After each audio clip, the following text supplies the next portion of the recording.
had a friend who was producing a compilation album featuring local metal bands. Lars called me up and said, hey, if I put together a band, can I be on your compilation album? I said, yeah, absolutely, no problem. Lars had really had a spot on the record, but no band. So, in my kind of will and maybe greediness to get going in this thing, said, okay, we'll hook up. The band had a spot reserved on an upcoming album. Soon they had a second guitarist, Dave Mustaine. I went in there and I set up my gear. I started warming up, and these guys were all in the other room. And I walked in there and I said, come on, let's go. And they said, you got the job. And I went, well, that's easy. In 1981, Metallica's frenetic two-guitar sound was a direct assault on LA's softcore glam rock scene. We weren't doing what they were doing. They were playing pretty much cheeky music because they wanted the girls, and all we wanted to do was rule the world. If you came here to see spandex and big hair, this ain't your band, and that was kind of became our war cry, you know?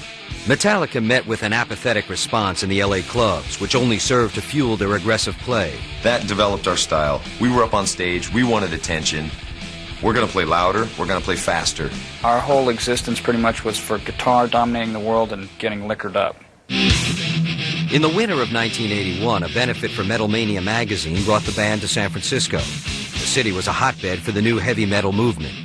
Everybody just wanted to make the most obnoxious, loudest, scare your parents, annoy people, fastest music you could. That heavy crunch stuff was way new, and everybody loved it, you know.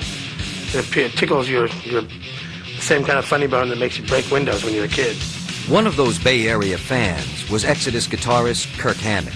I couldn't believe what I was seeing. It was the most original, heaviest, fastest thing I had ever seen in my life. By the time Metallica returned to Los Angeles, tensions within the band were building. Dave Mustaine's drinking was getting out of hand. There was always some clashing between Ron and Dave. Ron couldn't hang. He didn't want to be a part of it anymore. Ron was soon out, and Metallica was in the market for a new bassist. Lars had asked me, they were kind of looking around for another bass player, and he asked me if I knew anybody. I said, well, why don't you guys come down and see this band Trom at the Troubadour? They're pretty cool. I think you might like the bass player. When I first saw Cliff Burton, I'd never seen anybody quite like him on stage. And his head banging on stage, I mean, nobody banged like him. It was insane. I remember the first time I saw them play with him, I was like, oh my God, look at that guy. The next day after a performance, he'd get up and, oh God, my neck, I can't understand. Cliff, what do you mean? Your neck, you're bouncing your head up and down all night long, and you wonder why your neck hurts. So, but anyway, he kind of smiled. You know, after 6 months of courting him, it just came to the point where he would join the band on that one condition, which was if we wanted him in the band, Metallica goes to Northern California. LA sucks! We really had no problem with that. LA wasn't treating us very well at all. Metallica moved to San Francisco in the spring of 1983 and rented a small house in El Cerrito. These were lean times for the band, but they had found a home for their unique brand of metal. We just moved all the furniture out of the house and invite 50 headbanging friends over, put Venom on the stereo, and just thrash the place, you know. By the time you walk in the club, we just be like, metal rules! That guy's got a blonde stripe in his hair. Kill him. Kiss that Motley Crue creep. You know, it's like, man, at one point we were tearing people's shirts off that said bands we didn't like. There was kids with denim jackets on that had Metallica patches on the back, and the support band was playing, and they turned around, they turned their backs on them, and we're standing there doing this, you know. And it's like, wow, they're loyal to us. They're our people, you know. Coming up, hard rock hits hard times in New York City. We didn't have a lot of money. And later, Metallica's future almost goes up in flames. A big colored flame goes right up under me. And his skin is bubbling like on the Toxic Avenger. When Behind the Music continues.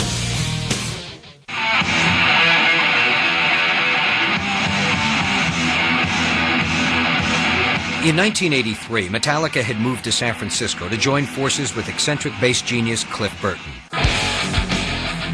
At that time, a brisk underground trade in tape cassettes kept metal fans up on the latest hot bands. A band that would never play once would get famous around the world within a few months just from the copies of their demo getting around all around the world. When Lars circulated Metallica's 7-song demo, No Life Till Leather, The band became an underground sensation. That they had this huge, giant following before they even really had a record out. Metallica's demo wound up in the hands of Johnny and Marcia Zazula, who ran a music flea market in New Jersey called Rock and Roll Heaven. It was the East Coast capital of the growing metal movement. Metallica was the answer to America's prayers. They were the first band we heard that really made America look They gave good. the American headbang or something to hang their hat on. Johnny Z offered to manage Metallica and to secure them a recording deal. So we come out to New York and we meet this guy who was giving us, $75 to drive across the country. It's like, hi, we're Metallica. Hi, I'm Johnny Z. Well, John, come here. Well, you see the guy with the Dave Mustaine? We're actually going to get rid of him next week. Whoa. That trip was very detrimental to my leaving the band. When we would get drunk, they would get silly and I would get really violent. And violent people and silly people don't mix when they're inebriated. They came to the East Coast, hungry with a goal and a mission. We were ready to guide their career. We had shows for them, but we were not people of means. And they wanted to rehearse, and they wanted to play. But we said, what are we going to do? So Anthrax had a little rehearsal place in Queens. We set him up with a room at this place, the Music Building in Jamaica, Queens, which was basically what would be now considered like a crack house.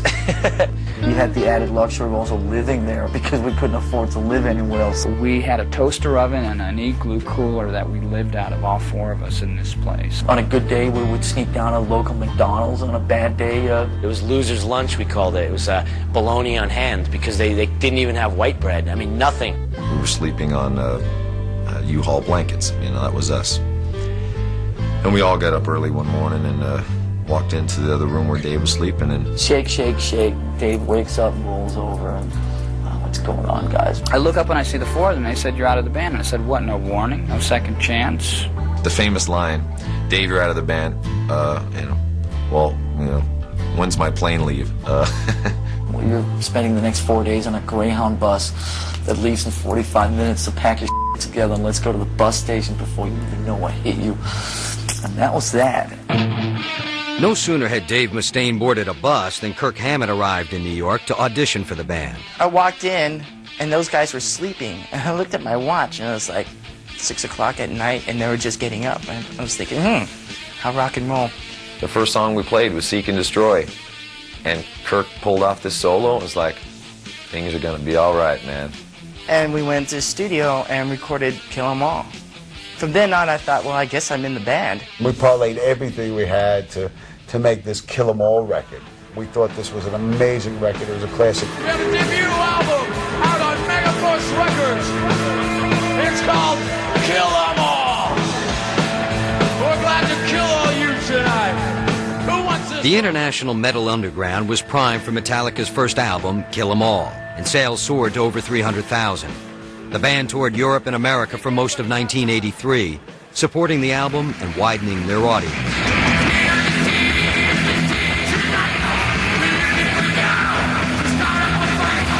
They lived it, they breathed it, they slept it, metal. And the kids did the same exact thing. We were very proud that we were four regular guys in street clothes getting up there and jamming. Why should we change? We're on stage. We're not trying to be something big and fancy, It's just us doing what we do. I'd like to keep it that way.